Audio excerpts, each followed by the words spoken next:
Welcome to SunnySpeaks, here again with another review for you, and you. And today, I'm here to talk about Friendship, written and directed by Andrew Deyoung, and starring Tim Robinson, Paul Rudd, Kate Mara, and many more. Craig, played by Tim Robinson, is an awkward loner who finds a sense of purpose and joy after meeting his neighbor Austin, played by Paul Rudd. What first starts as the beginning of a friendship becomes a dark spiral of narcissism, awkwardness, and hilarity. I thought this movie was a Tim Robinson production because of how similar the trailer felt to I Think You Should Leave, a sketch show that Tim Robinson has on Netflix. This not only being Andrew Deyoung's directorial debut, but him writing the script as well. I have to give him major props for that. Not only making such a fun and enjoyable film, but with the message underneath that I think anybody can relate to. His writing feels so naturally woven when coupled with Tim Robinson's performance as Craig, but with all the characters, it works really well. Writing to an actor's strengths is not easy, and so I think it's just really cool how Andrew Deyoung was able to really strengthen Tim Robinson's performance by writing a character that he could easily walk into, and I just think it was worth mentioning at the top of the review. Speaking more specifically, Tim Robinson as Craig is hilarious. He is, to keep it simple, a narcissistic asshole. Having a wife and child, though loving them, feels dissatisfied by life, and not being initially excited by making a new friend, but once he meets Austin, you can see him light up in a cute but scary way at the exact same time. Craig seems like the type of guy that would let his entire life pass him by before seeing what he's lost, and the journey his character goes on in this movie is constantly forcing him to be aware of how he affects others, even if he doesn't want to think about that. Tim Robinson is the main source of comedy here, and truly I think he is a great comedic engine. The cool thing about the comedy in this movie is how much it balances going for the home runs while still giving you the chuckles in between to keep you tuned in for this 1 hour and 40-minute runtime. If you are familiar with my content, then you probably know that I'm not the biggest comedy fan. Honestly, as I'm doing more of these videos, I'm starting to realize that myself, and so it really surprised me and made me happy that by 10 minutes in, I was laughing with the rest of the audience, and laughing pretty hard. They have some really great jokes in this that I loved a lot, and I think again, Tim Robinson is so great as this character because of how ridiculous he is, how abrasive he is, and how the cringe comedy is so hard to not be immersed in as well. I truly can't say enough about Tim Robinson in this film, because to be able to hit this level of frantic energy while still being somewhat believable and balancing being a bad husband, tone-deaf friend, and at best passable father while still being a character that I wanted to watch the entire time is a challenge. This is the best acting performance I've seen from Tim Robinson. I am limited with his work, but I still think he deserves major praise for what he was able to do being the lead role in this movie. Though I was very critical of Paul Rudd in my Death of a Unicorn review, Paul Rudd doesn't try at all in this movie. I don't think that he gives it really any effort. He's just kind of the bumbling, sweet father who has good intentions, but he's also a horrible father at the exact same time, and I found that character so annoying. I think he is great in this movie as Austin. Austin is not what I expected him to be from the trailer. He is a source of motivation for Craig because of his outgoing and charismatic personality. He plays guitar and is in a band. He's a weatherman and speaks like he wants to come off mysterious, but not in a super pretentious way. I like how Austin's character is written because as the plot unfolds further and Craig shows more of his true self, you realize that Austin is a very normal guy and is at times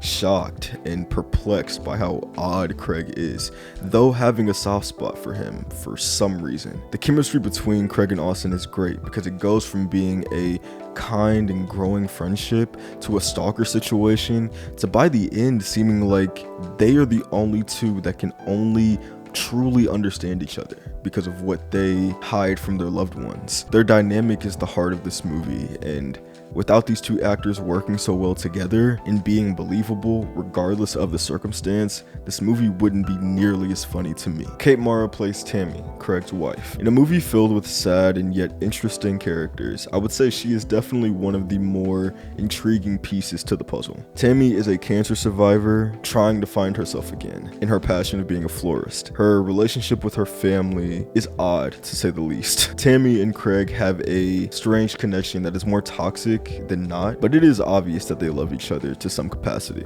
Though Craig's explosive narcissism most times being too much to want to be around for Tammy. They also have a son named Steven, played by Jack Dylan Grazer, who is a common movie teenager, but kisses his mom on the mouth only once in the film, but it's very cringe even for Craig, which is hilarious when that scene happens. Tammy herself from the very beginning seems like she is at a breaking point in her marriage. It was her idea for Craig to be friends with Austin, 1, so Craig could get out of the house and be less lonely, 2, so she could spend less time with Craig, but she probably hates him more than any other character in the movie while also loving him the most at the same time. The ebbs and flows of Craig and Tammy's relationship is really cool to me because it's the most realistic thing about the story, not just in their choices but in the sincerity in their dialogue. It feels like two people trying to hold something together that's already lost. And now Tammy is playing mother cancer survivor to her man-child husband who doesn't listen to her, but I do believe loves her, not more than himself or his impulses. The cinematography is enjoyable in this film, headed by Andrew Deyoung. Hopefully I'm saying that right,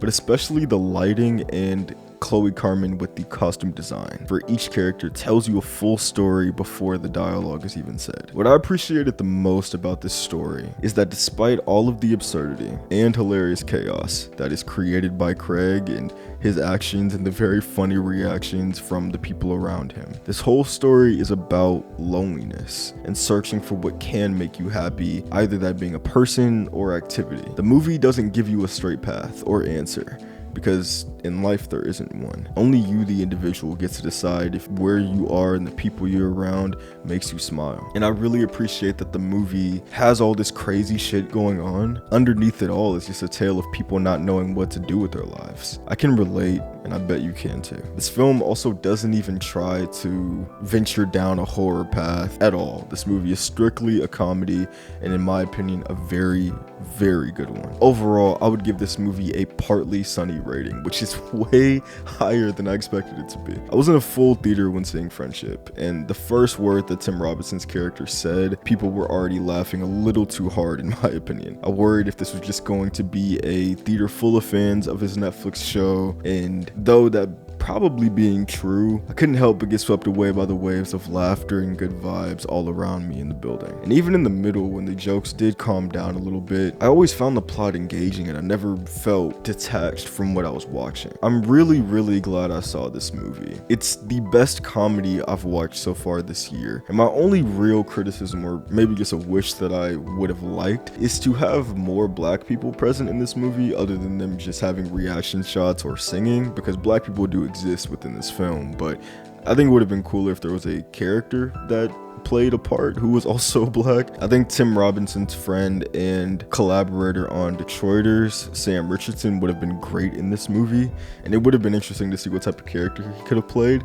But that is really my only criticism of this movie, because I don't think it's trying to be a lot. It really does submit itself in what it's trying to be, and I really appreciate that. And even though the movie is a good amount of time, again 1 hour and 40 minutes, I genuinely was completely immersed within the reality that they set you in, and I had a lot of fun from beginning to end. This has been my review of Friendship. If you have seen Friendship, let me know what you think in the comments down below, because perspective is key.